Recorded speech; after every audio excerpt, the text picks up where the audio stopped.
Over the next 45 minutes or so, we're going to talk about what's happening here. We're going to look mainly at the Financial Services Centre in Edinburgh, at its role as a financial services centre in Europe, and the outlook for the Scottish investment sector. Now, many of you would have been here in March 2009. It was my first conference here, and the mood was quite subdued. It was just in the aftermath of the collapse of RBS and HBOS and the financial crisis. And people were asking whether Edinburgh and Scotland's reputation as a financial services centre would really survive. 9 years later, I think we have that answer. It feels robust. It's certainly intact. But there's obviously some big challenges ahead, and one particularly big cloud on the horizon. So to talk about all of that, we have Jennifer Adams from Burness, Paull. Jennifer's acting trustee secretary of the Church of Scotland Pension Scheme, and she's also the vice chair of the Scottish Teachers Pensions Board. Stephen Jones is chief investment officer at Kames, Kames Capital, which is owned by Aegon, which is HQ'd in the Netherlands. And we have Ian Blackford, MP. He used to be an investment banker in Edinburgh, now MP for Skye, Ross and Lochaber, and the SNP's leader in Westminster. So Ian's going to start us off with a keynote speech, after which we have a couple of questions here, and we'll send the questions out to the audience. We also have an iPad if you want to send any questions through, and we hope you get a chance to ask them some of those. All yours, Ian. Okay, thanks, Jeff.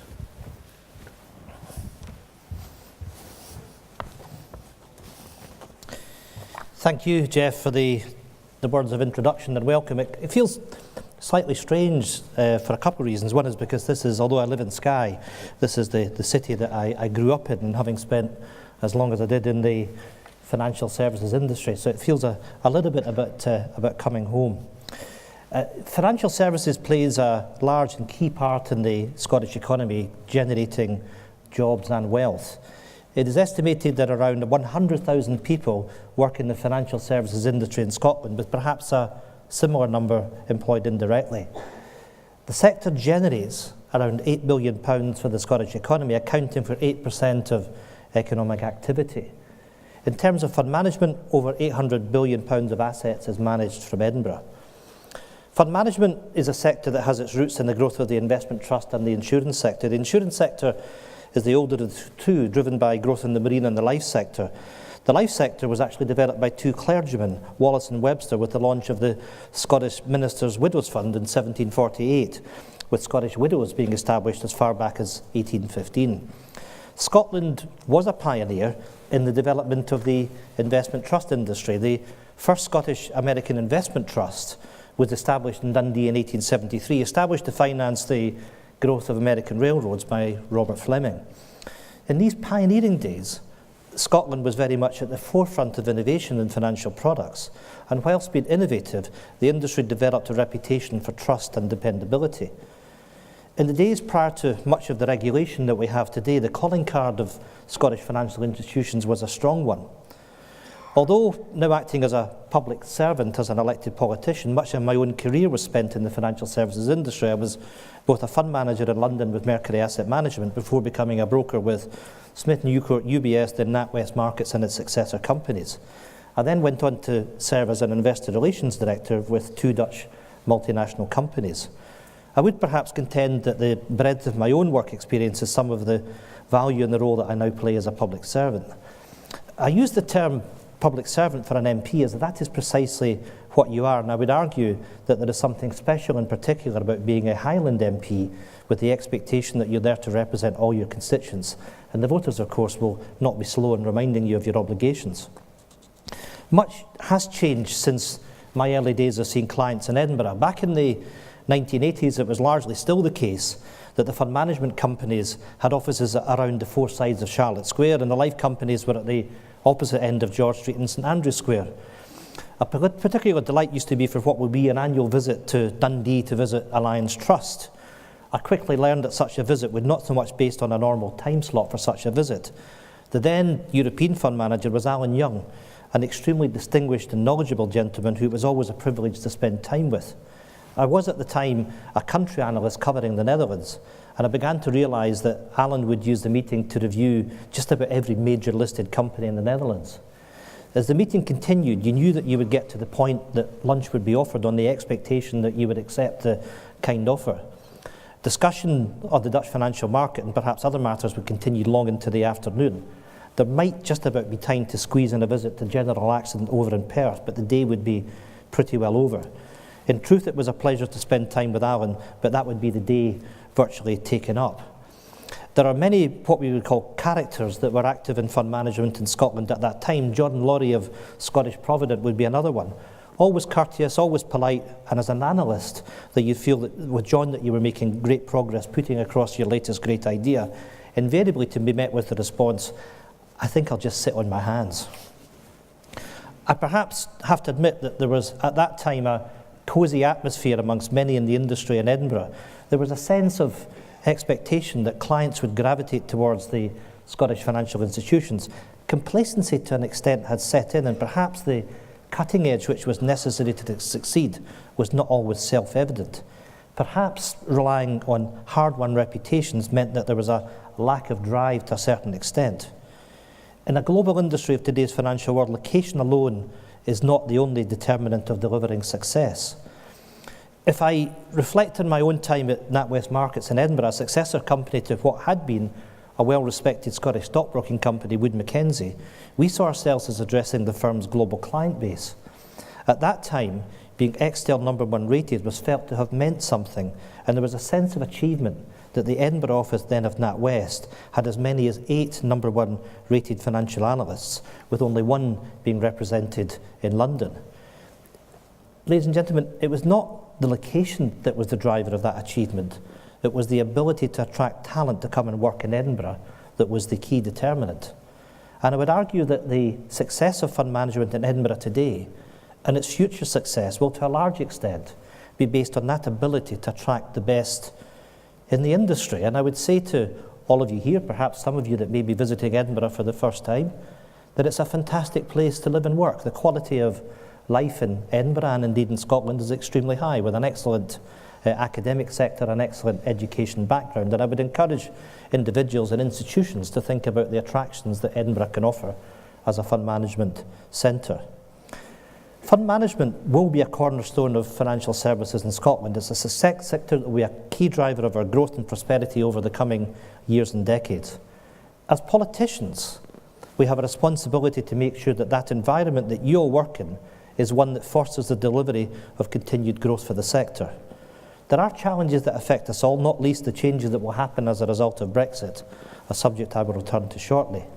However, the wider economic environment, the regulatory environment, and the changing competitive landscape are challenges the industry will have to face. I was struck with much of the detail that was included in both the interim and the final reports of the SC on the asset management industry, and in particular that there are as many as 1,840 asset management firms authorised in the UK.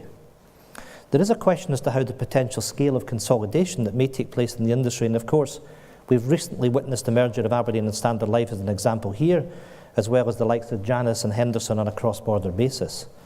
There is also the issue of the rise of the passive sector, with the stark illustration of the divergence of returns from a low-cost passive fund and a typical active fund. And if I look at the interim report from the FCA, what it does demonstrate, it compares the net return of a £20,000 investment over a 20-year period to show the impact of charges. Assuming for illustrative purposes that both firms earn the same return before charges, the average FTSE All-Share growth, an investor in a typical low-cost passive fund would earn £9,455, a 24.8% return, more on a 20,000 investment than an investor in a typical active fund, where this number would rise by £14,439, 44.4%. Once transaction costs have been taken into account, we recognise that some investors in actively managed funds are likely to expect higher returns in exchange for the greater risk they're taking on. It is also striking that this report details the competitive pressures that have resulted in passive fees reducing quite dramatically, yet active fees have not seen the same downward pressure. The FCA report, which looked at a 6-year period up to 2015, also showed that the average margin in the industry was 36%, but it showed that from 2012 that margins have actually increased. I would have to question the sustainability of such profit levels, and of course these margins are only averages. We'll be all aware that fund managers in many cases have considerably higher margins. I would argue that there is a very real threat to active managers from the growth in passive investing. Between 2005 and 2016, there was a near five-fold increase in passive funds, which had increased to 23% of the total market. And of course, we could argue that since the introduction of quantitative easing in 2009, that there has been to an extent a distortion in the returns that we've seen in the financial markets. And perhaps, arguably, that's made the job of active fund managers more difficult in that scenario. We've seen the impact that that's had on asset growth, we've seen the impact it's had on valuations. I think in terms of fund management and also in terms of pension fund management, we need to think about the reforms which have taken place in the UK pension market. And from the period 2015 to 2017, when I was elected to Parliament, I spent those 2 years as the SNP pension spokesperson. In that period, I sat across from 4 different pensions ministers, and only one of them, Baroness Altman, was the one that had any kind of experience in the pensions industry. And I would say to government, to politicians in general, that we have to be careful that we're not seen as tinkering on too regular a basis with the pensions landscape. If we do so, what it does is it undermines trust and confidence in savings. And I would particularly, I have to say, point the finger to George Osborne, because I do think in the period that he was Chancellor, there were too many innovations that were being brought forward. And I'm glad to say that the proposals that did emerge for pensions taxation from tax exempt have been taken away off the table. But I would question some of the legislation that we've seen over the course of the last couple of years, not least the legislation on the lifetime ISA, because we've been put into a situation that rather than being able to concentrate the minds of young people in particular of the importance of investing in pensions, that what we've done is that we're encouraging people to look at other vehicles that are not so efficient on a taxation basis and will not allow young people to think about the benefits that there should be from investing in pensions for the longer term. One of the things that I have argued is that we need to take much of this debate of pensions out of the Commons chamber. And I think what we should have is a standing commission on pensions which can look at matters on a holistic basis, both in terms of private pensions and on the basis of looking at state pension provision as well. Let me turn to the domestic landscape and the attractions of Edinburgh. From Adam Smith publishing The Foundation of Modern Economics in 1776, the development of the hypodermic syringe in 1853, Dolly the sheep, the world's first mammal clone from an adult cell in 1996, to the development of the world's most advanced prosthetic hand in 2009, Edinburgh has always been a pioneering city. Edinburgh is a hub for investment. This week, Edinburgh was revealed as the #1 UK hotspot for hotel development by Colliers in the latest UK Hotels Market Index. Edinburgh has a higher proportion of startups per 10,000 population than the UK average, and in recent years, the city has scooped a host of awards for its ability to nurture and support startups. And Edinburgh has the UK's 3rd highest new business survival rate. In February 2018, the FDI magazine published the results of its annual survey of regions of the future, and the FDI survey assessed the best places in Europe to do business. Scotland came 3rd in the large regions category behind North Rhine-Westphalia and Catalonia. All of our 4 largest cities in Scotland were in the top 10 in their different categories. And in terms of innovation, Edinburgh City is poised to become one of the world's top 10 fintech hubs. More than half of the total Scottish research activity is undertaken in Edinburgh and the Lothians, and nearly 50% of the Edinburgh workforce is employed in knowledge-intensive jobs, including computing, communication, scientific research, and across the creative industries. And as far as employment is concerned, more than 35,000 people work in Edinburgh's financial services and insurance sector, while more than 90% of all Scottish fund managers are based in the city region. Research by Deutsche Bank named Edinburgh the world's best city millennials to move to in 2018, considering average monthly income and costs, renting a 1-bedroom apartment, public transport, availability of affordable restaurants, and the cost of a coffee, as make sure that the city achieves a very high score. It is an attractive place for young professionals to come and live and work. The city has one of the most economically active populations of any UK city, with 72.8% of residents in employment. Nearly half of those who are not, 42%, are full-time students. Edinburgh's diverse talent pool reflects its international appeal as an inspiring city in which to live, as well as a thriving student population of more than 80,000 young people enrolled in higher education. And of course, the area benefits from a large metropolitan travel to work area. More than 1.6 million people live within a 90-minute travel to work area. In terms of parliamentarians, the presence of early stage funding helps to unlock the potential of established strength in data science, blockchain, digital security, cyber identity and open data compliance. These are issues which my colleagues in the Scottish Government give absolute priority to. Edinburgh, where the Scottish Parliament, of course, is based, is the biggest centre for life assurance and pensions anywhere in the UK outside London.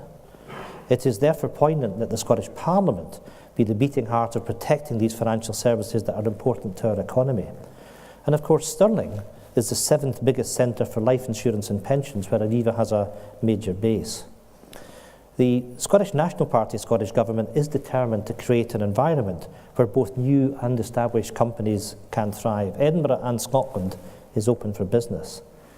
The recent Scottish Government budget passed in Holyrood increased support for business research and development, provided the most competitive pack of rates relief anywhere in the United Kingdom.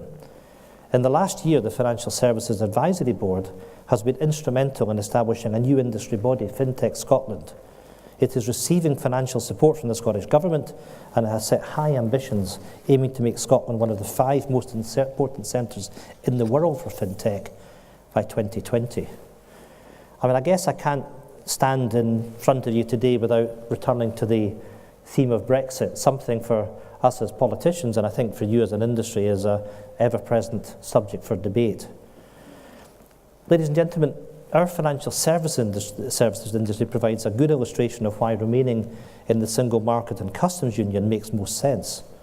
Remaining in the European Economic Area would, for example, enable financial passporting to continue.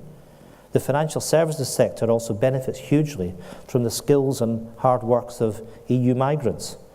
According to a recent Scottish Government survey, 9,000 EU nationals work in the finance and business services sector in Scotland. Now, when we look at this debate as the Scottish National Party and as the government in Edinburgh, we accept the result of the referendum in 2016. I think it is the case that the United Kingdom will be leaving the European Union in March 2019. I take no joy from that, but we have to accept the reality of that vote. But what we do as a government in Edinburgh, and what I do as SNP leader in Westminster, is continually point out to the Prime Minister the responsibility that we all have as political leaders. And accepting that the United Kingdom is leaving the European Union does not mean that we have to accept what I would consider to be the madness of leaving the single market and the customs union. And I would respectfully suggest to the Prime Minister that we take seriously the economic analysis which has been provided by the UK government, which of course was leaked by BuzzFeed and members of Parliament have been allowed to access in the Treasury, that make it clear that if we are to talk about a hard Brexit, if we're talking about not having that access to the single market and the customs union, then the risk is that over a 15-year period that we reduce GDP expectations in the United Kingdom by as much as 9%. And you start to think about what that means for your industry, you start to think about what that means for the public services, start to think about what that means in terms of the ongoing period of austerity and the challenges that there are for our public services that we've had over the course of the last few years. And I would simply say to the Prime Minister that it is a failure of leadership if we put ourselves on a path that means effectively that everybody in this country is going to be poorer as a result of that decision.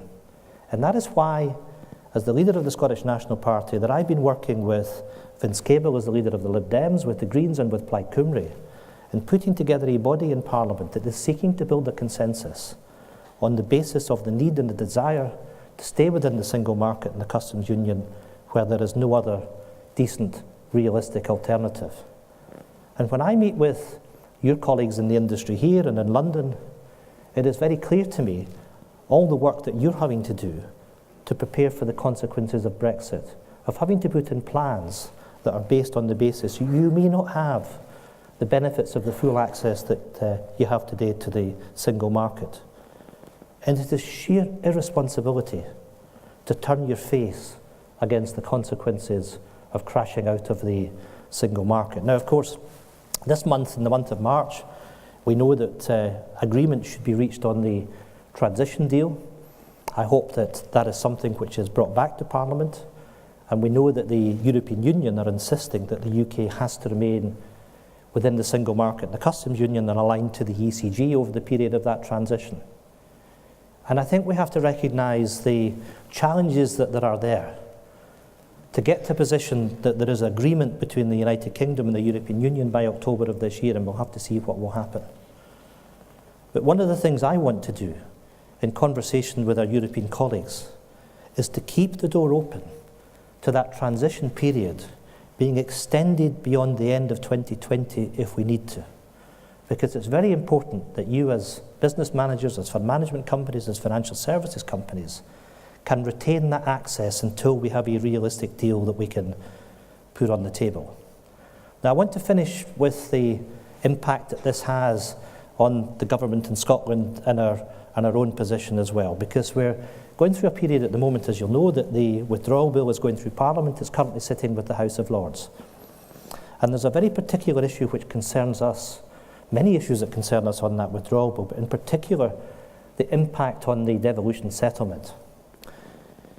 When the Scottish Parliament was established in 1989, when the Parliament came into being, it was on the basis of the Scotland Act. And that Scotland Act was very specific about the powers that would come back to the people of Scotland through that Parliament. And in the Scotland Act, all areas that were to be reserved to Westminster were specifically written down. And matters that were not reserved were fully devolved to the Scottish Parliament. Now, one thing that we know, that through the United Kingdom's withdrawal from Europe, that there are 111 areas of devolved competence that are coming back. And we're in the position today that the UK government has not, or is not legislating for these powers to come directly back to the Scottish Parliament. They're talking about repatriating some of those powers, but they want to retain a veto. And that is something which has actually become much clearer overnight.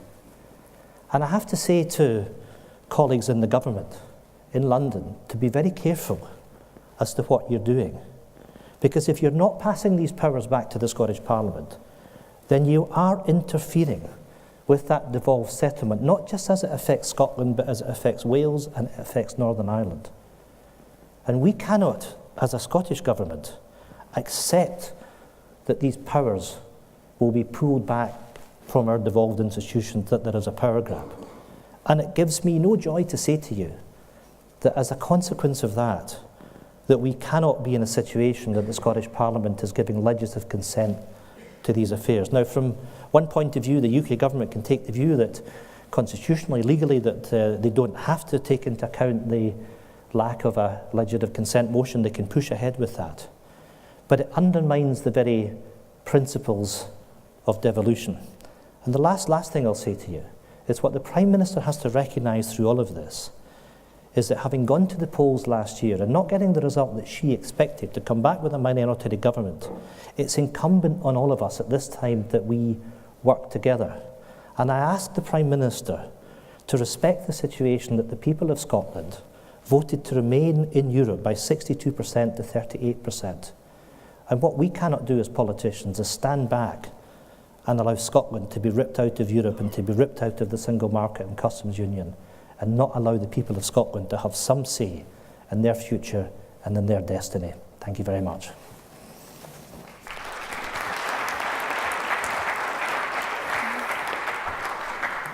Thanks, Ian. Just to remind you that there should be a chance to ask 1 or 2 questions at the end, and you can ask questions through the app, the conference app, which hopefully we'll get to.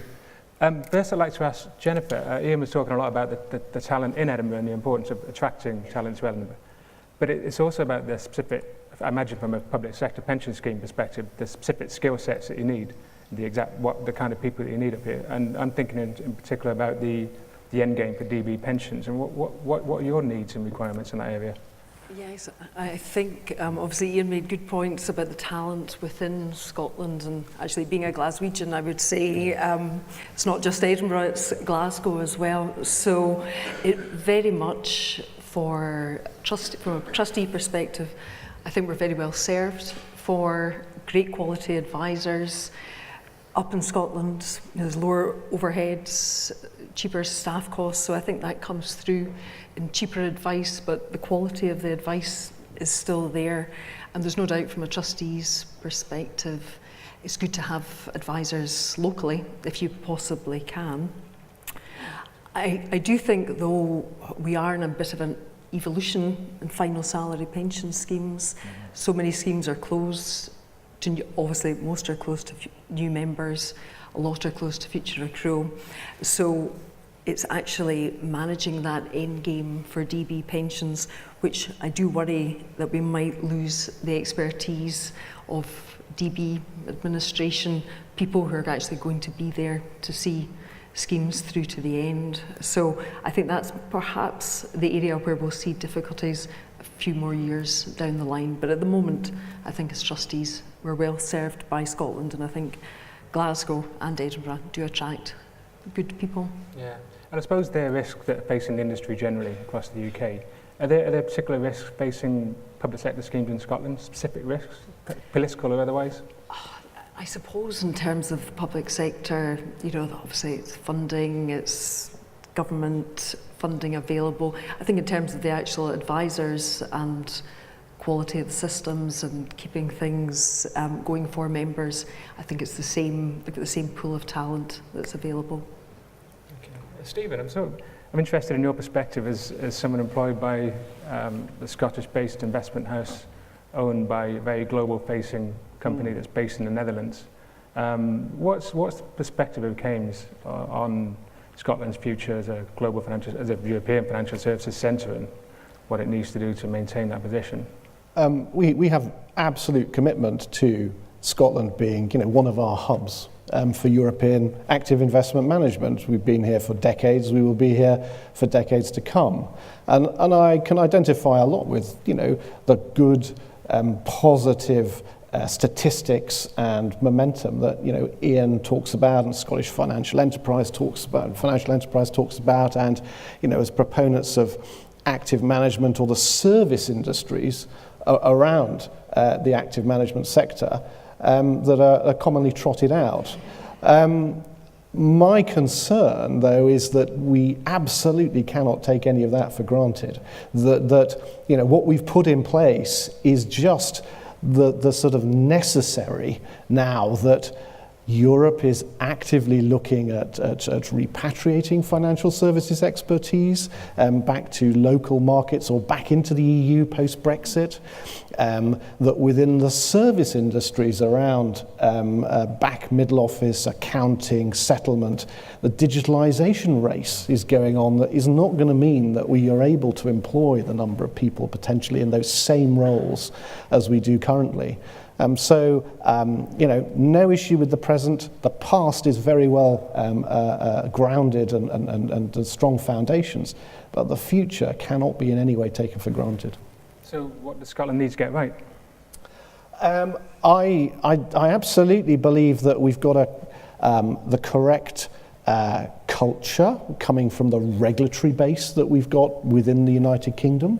And I think, acknowledging the FCA, the PRA setup, and the regulatory environment we're conducting business for pension schemes or savers and things, I think is important, and we shouldn't seek to disrupt that.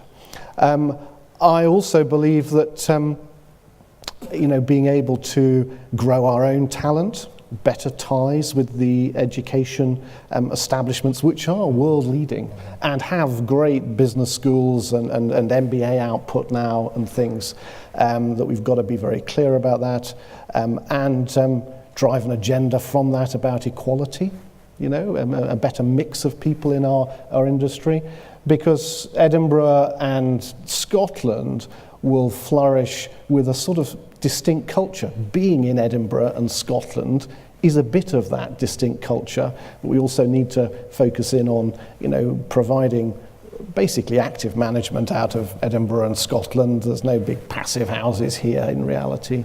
And a slightly deeper, I would say, engaged active management workforce that comes out of both our own educational establishment and we can attract in from bits of the rest of the world. Okay. Ian, Stephen's just alluded, I try and keep this quite short, but just alluded to devolution and the potential for the repatriation of powers that devolve governments.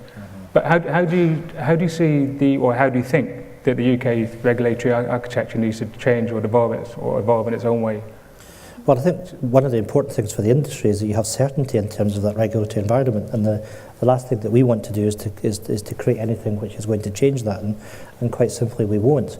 But I mean, I think it's quite interesting when you look at the evolution of what I used to refer to as the Scottish Equitable business into Aegon, and I think it's a very good example of what that change in ownership has meant, and making sure that what was the Equitable business is a very strong base, a very strong platform, and that's exactly what has happened.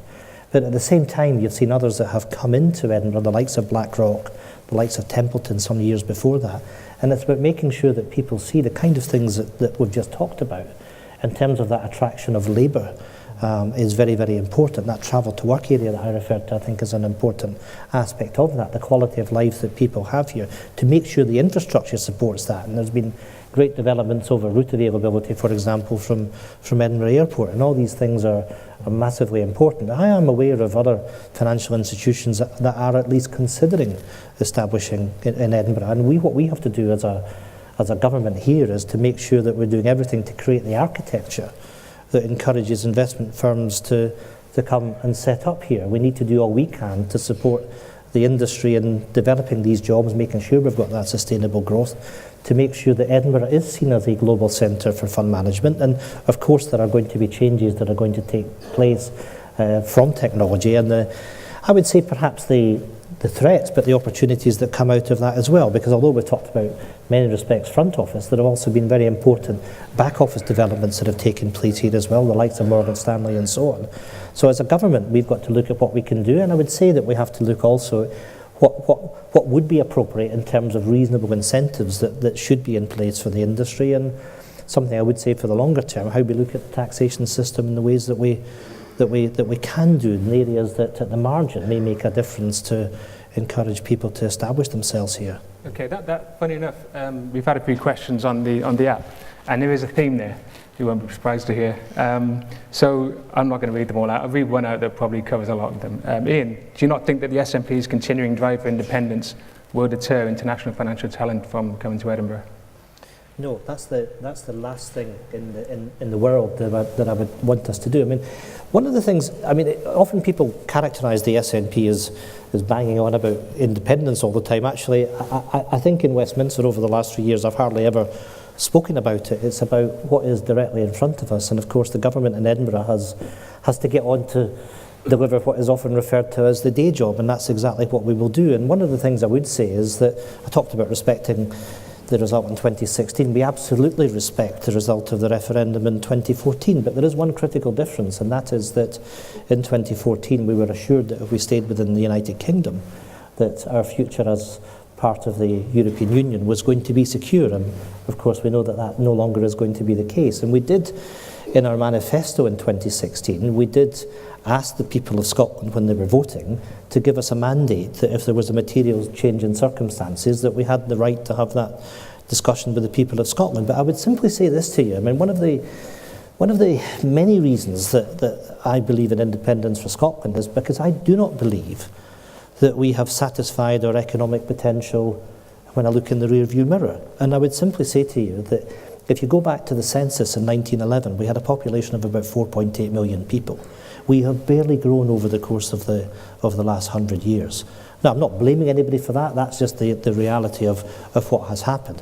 What I'm interested in doing is changing the game. What I'm interested in doing is making sure that Scotland can deliver on its productive potential. And that's not the economic growth we've seen over the last 10, 20, 30, 40 years.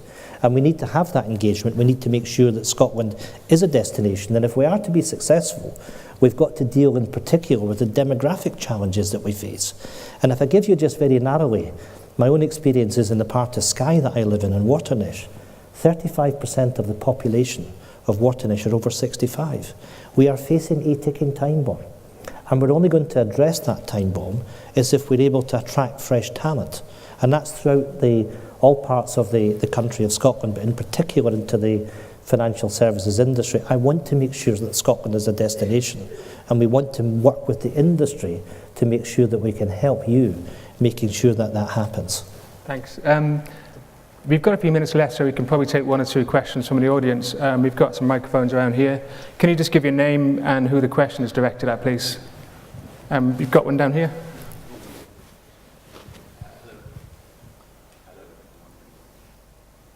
Hello, the name's David Clark. Actually, I've got a project called the Scottish Irish Finance Initiative, which is trying to develop links between Ireland and Scotland just to overcome some of the issues, and it's funded by the Scottish Government. But I was just wondering, what bothers me is, we always hear about the City of London. Does the Scottish finance industry, it doesn't seem to advertise itself well enough. We always read about things in the paper about what the city thinks, but we've got this very important industry here, and we don't seem to promote it enough. And that, I find, is quite important at this time, where in simple arguments we might get left behind. Stephen. I can identify with that. As somebody who goes around and promotes a Scottish-based active fund manager, then you've got to do a bit of education before you get into a more detailed conversation. I would say that one of the reasons for that is that in financial enterprise promotion out of Scotland, then I think there has been a sort of a volume type approach. There is significant back office employment, number of jobs being focused on and created successfully, but has not perhaps majored on the intellectual capital of front office fund management and the businesses that have been here a long time or have recently come back or are potentially coming. So I think there has to be a skew that would be orientated around active fund management culture, stable group of people, a slightly removed from the hothouse of the City of London approach that gives you a longer term perspective as a pension fund manager of assets or as an allocator across private equity, fixed income, or indeed equity markets. So I think that tone does need to change. I think it'd be useful if it did. Jennifer. And I think just to add to that, from more of a pensions perspective, again, getting back to the theme of the quality of the people we have up in Scotland, the advice we can give, the services we can provide, I don't think we do enough to compete with the City of London and actually bring our services to the attention of pension schemes down there. So from a sort of professional services perspective, I definitely think we could do more. Thanks. We're taking another question. We've got time for one more, I think. Any offers? Hi, it's Richard Upson. It's a question for Ian. You mentioned geography and be able to attract the right type of people to the economy. The recent decisions by your government to tax that category by adding the extra penny or whatever it is, what's going to stop then those people looking to find something more attractive or look at tax mitigation and whatever so that it then hurts the economy? Well, I mean, we need to have a competitive tax regime in Scotland, and I am very happy to support what my colleagues did in the government with the budget, because it was about fundamentally making that difference in the investment in public services in particular. And I would simply say to people, I think that we have to look at this in the round, that if you look at most people in Scotland, they are paying less tax than would have been the case before. I accept that there has been a marginal increase in tax for some people, but I think that has to be balanced off against the benefits that are provided to the people that live in Scotland by the policies of the Scottish Government, not least the fact that there's an absence of tuition fees in this country, the fact that on average that council tax rates are significantly lower than what they are south of the border. So if you then looked at on a net, and of course housing costs are considerably lower as well. So if you look at that on a net basis, I would contend that most people, the vast majority of people, will actually be better off working in financial services in Scotland than they would be working in financial services elsewhere. So I think your key point was that most people will be paying less tax. And if we look at the demographics of Scotland, there's actually a considerable lot of people that don't pay much tax at all. And what you're doing is you're hitting the people that are in that sector that would earn that income. No, I wouldn't accept that, because I think you have to look at things in the round. And when you take the benefits of no tuition fees, you take the benefits of lower council tax, as a generalisation, I think most people, even those that are in the higher tax band, would actually get material benefits from that. But one of the things I think we need to do, I think we recognise that what we have to do is accelerate the economic growth rate in Scotland. Is about increasing that tax base, making sure we're increasing the opportunities to make sure that we can invest in public services. But we faced a situation that we've had austerity for the course of the last 9 years. And there are real pressure that many workers are facing, and that's particularly true over public service workers. And we wanted to make sure that those public sector workers, those on low incomes in particular, had the benefit of a pay increase. And I would have to say all the polling evidence suggests that this is something which has been well received up and down Scotland. I'm proud of the budget and the measures that we put in place. I think that's all we've got time for. Thanks, Ian. And the good news is Ian is going to be heading to the Learning Hub to take some more questions face-to-face. I think that's from 11:15. So if you want to head over there, you can continue the conversation with Ian. Can I just thank Stephen and Jennifer as well for joining us, and to yourselves. We've got a refreshment break now. After that, in here, we're going to have, I think it's about 11:45. Gina Miller will be here, SCM Direct. Gina is, of course, the woman who led the Article 50 case against the government.